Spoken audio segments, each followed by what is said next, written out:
I'm going to argue for the existence of God from the premise that moral good and evil really exist. They are not simply a matter of personal taste, not merely substitutes for I like and I don't like. Before I begin, let's get one misunderstanding out of the way. My argument does not mean that atheists can't be moral. Of course, atheists can behave morally, just as theists can behave immorally. Let's start then with a question about good and evil. Where do good and evil come from? Atheists typically propose a few possibilities. Among these are evolution, reason, conscience, human nature, and utilitarianism. I will show you that none of these can be the ultimate source of morality. Why not from evolution? Because any supposed morality that is evolving can change. If it can change for the good or the bad, there must be a standard above these changes to judge them as good or bad. For most of human history, more powerful societies enslaved weaker societies and prospered. That's just the way it was, and no one questioned it.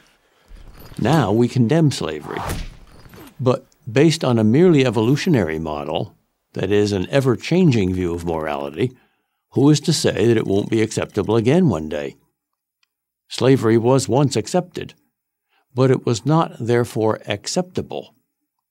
And if you can't make that distinction between accepted and acceptable, you can't criticize slavery. And if you can make that distinction, you are admitting to objective morality. Now, what about reasoning? While reasoning is a powerful tool to help us discover and understand morality, it cannot be the source of morality. For example, criminals use reasoning to plan a murder, without their reason telling them that murder is wrong.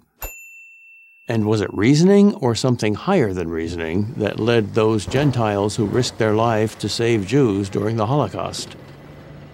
The answer is obvious. It was something higher than reasoning, because risking one's life to save a stranger was a very unreasonable thing to do. Nor can conscience alone be the source of morality. Every person has his own conscience, and some people apparently have none.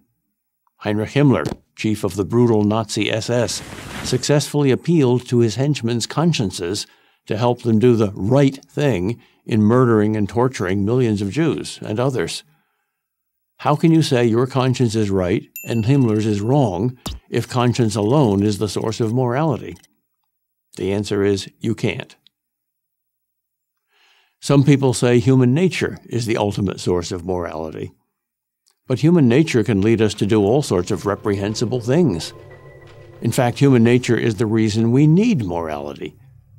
Our human nature leads some of us to do real evil, and leads all of us to be selfish, unkind, petty, and egocentric. I doubt you would want to live in a world where human nature was given free rein. Utilitarianism is the claim that what is morally right is determined by whatever creates the greatest happiness for the greatest number. But to return to our slavery example, if 90% of the people would get great benefit from enslaving the other 10%, would that make slavery right? According to utilitarianism, it would. We've seen where morality can't come from. Now let's see where it does come from. What are moral laws? Unlike the laws of physics or the laws of mathematics, which tell us what is, the laws of morality tell us what ought to be. But like physical laws, they direct and order something, and that something is right human behavior. But since morality doesn't exist physically, there are no moral or immoral atoms or cells or genes, its cause has to be something that exists apart from the physical world. That thing must therefore be above nature or supernatural.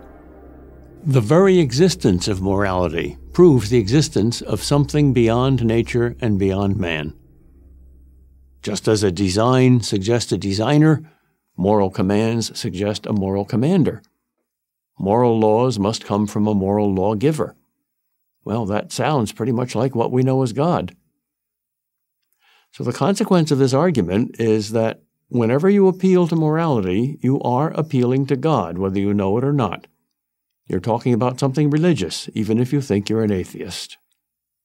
I'm Peter Kreeft, professor of philosophy at Boston College for Prager University.